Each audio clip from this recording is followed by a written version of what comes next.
అంతర్జాతీయంగా కూడా విశాఖ నగరానికి ఎలాంటి ప్రాధాన్యత ప్రాముఖ్యత వస్తుందో మనం చూస్తూ ఉన్నాం. ఈరోజు ఒక సిటీ ఆఫ్ డెస్టినీగా, ఒక ఫైనాన్షియల్ క్యాపిటల్గా, మోస్ట్ హ్యాపనింగ్ ప్లేస్గా ఉన్న విశాఖ నగరంలో ఇటీవల కాలంలో ఈ స్పోర్ట్స్ యాక్టివిటీ ఎంత పెద్ద ఎత్తున జరుగుతుందో మనం చూస్తూ ఉన్నాం. గతంలో ఏదైనా ఒక ఇంటర్నేషనల్ మ్యాచ్ వైజాగ్లో జరగాలంటే అది ఎన్నో ఏళ్ళకు ఒకసారి ఎప్పుడో ఒకసారి జరుగుతూ ఉండేది. అటువంటిది ఈ మధ్య మనం చూస్తూ ఉన్నాం. ప్రతి ఐపీఎల్ కావచ్చు, లేకపోతే వన్డేలు కావచ్చు, లేకపోతే ఎనీ మ్యాచెస్ షెడ్యూల్ వచ్చినప్పుడు అందులో 1-2 మ్యాచెస్ కనీసం విశాఖపట్నానికి కూడా ఉంటా ఉన్నాయి. దానికి ప్రధానంగా మొన్న ఎన్నికల తర్వాత కూటమి ప్రభుత్వం ఏర్పడిన తర్వాత ఈ ప్రభుత్వం క్రీడలకు ఇస్తున్న ప్రత్యేకమైన ప్రోత్సాహం అని చెప్పుకోక తప్పదు. మరి ప్రత్యేకించి ఆంధ్ర క్రికెట్ అసోసియేషన్ ఏదైతే కొత్త నాయకత్వం చేపట్టిన తర్వాత మరి బీసీసీఐతో కోఆర్డినేట్ చేసుకుంటూ భారతదేశంలో జరిగే ప్రతి మ్యాచ్ల్లో కూడా కనీసం ఒక మ్యాచ్ లేదా 2 మ్యాచ్లు విశాఖపట్నం స్టేడియంలో జరిగేటట్టుగా మనం గత ఈ 20 నెలల్లో చూస్తూ ఉన్నాం. దానికి ప్రధానంగా సహకరిస్తున్న మరి బీసీసీఐకి, అలాగే ప్రత్యేకించి అమిత్ షా గారికి, ఏసీఏ ప్రెసిడెంట్గా ఉన్న కేసినేని చిన్ని గారికి, సెక్రటరీ సతీష్ గారికి, అలాగే వాళ్ళ టీం మెంబర్స్తో పాటు ప్రత్యేకించి యువ నాయకులు లోకేష్ గారు ఈ మ్యాచెస్ జరిగేటప్పుడు ప్రత్యేకంగా ఏదైనా ఒక ఇంపార్టెంట్ మ్యాచ్ ఇక్కడ జరగాలనుకున్నప్పుడు అవసరం వస్తే అమిత్ షా గారి అబ్బాయిగా ఉన్న జయషాతో కూడా మాట్లాడి ఆ మ్యాచెస్ ఇక్కడికి తెచ్చే విధంగా కూడా మనం చూస్తూ ఉన్నాం. మరి అందులో భాగంగానే ఇటీవల మ్యాచెస్ కూడా మన విశాఖపట్నం స్టేడియంలో అయ్యాయి. మరి దానికి తగినట్టుగా స్టేడియం కూడా ఈరోజు ఇన్ఫ్రాస్ట్రక్చర్ కానీ అక్కడ కావాల్సిన మిగతా ఫెసిలిటీస్ అన్నీ కూడా ఇంటర్నేషనల్ మ్యాచెస్ జరగాలంటే ఏ విధంగా చేయాలో ఆ విధంగా అన్నీ కూడా అక్కడ అభివృద్ధి చేసుకోవడం జరిగింది. రాత్రే మనకి శ్రీలంక కొలంబోలో ఏదైతే India Pakistan most awaited match, అది కూడా మనందరం కూడా ఎంతో ఉత్కంఠగా చూసాం. అయితే వన్ సైడ్ దాన్ని మన వాళ్ళు విజయం సాధించారు. మరి ఇవన్నీ కూడా ఎందుకు చెప్తా ఉన్నానంటే ఈ క్రికెట్కి ఈరోజు ప్రత్యేకమైన ప్రాముఖ్యత పెరిగింది. మరి ప్రత్యేకించి యువత కూడా ఈరోజు ఏదైనా ఒక మంచి మ్యాచ్ అంటే పెద్ద ఎత్తున ఆ మ్యాచెస్కి హాజరవుతూ ఉన్నారు.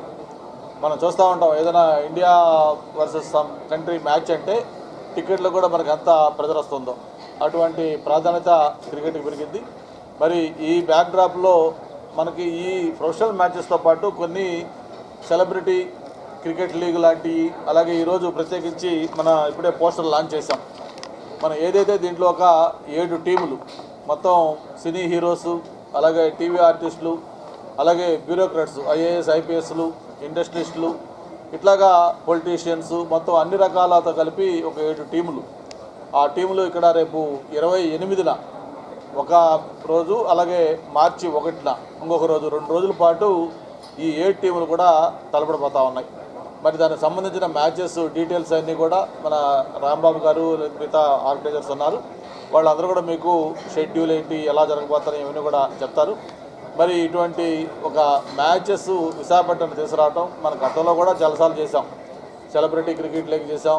అలాగే మొన్న ఆఫీసర్లు కూడా, కలెక్టరు, కమిషనర్లు వాళ్ళు కూడా ఒక మ్యాచ్ ఇక్కడ ఆడుకోవడం జరిగింది.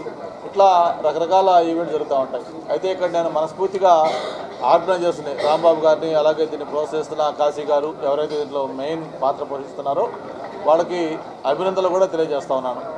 ఎందుకంటే ఇది కార్యక్రమం అవడం అంటే ఇది మామూలు విషయం కాదు. దీంతో చాలా వ్యయప్రయాసాలతో కూడుకుంది. దీన్ని ఎన్నో రోజులు వాళ్ళు ప్లాన్ చేసుకొని కష్టపడి దీన్ని మొత్తం కూడా అందులో రకరకాల సెలబ్రిటీస్ అంతా వస్తూ ఉన్నారు. వాళ్ళందరినీ కూడా కోఆర్డినేట్ చేసుకొని ఇక్కడ తీసుకొచ్చి ఈ ప్రోగ్రాం చేయడం అంటే అది మామూలు విషయం కాదు. దానికి వాళ్ళ టైం ఎంతో కూడా దానికి ఇదవుతూ ఉంది. అయితే ప్రధానంగా ఇది కమర్షియల్ కూడా కాదు.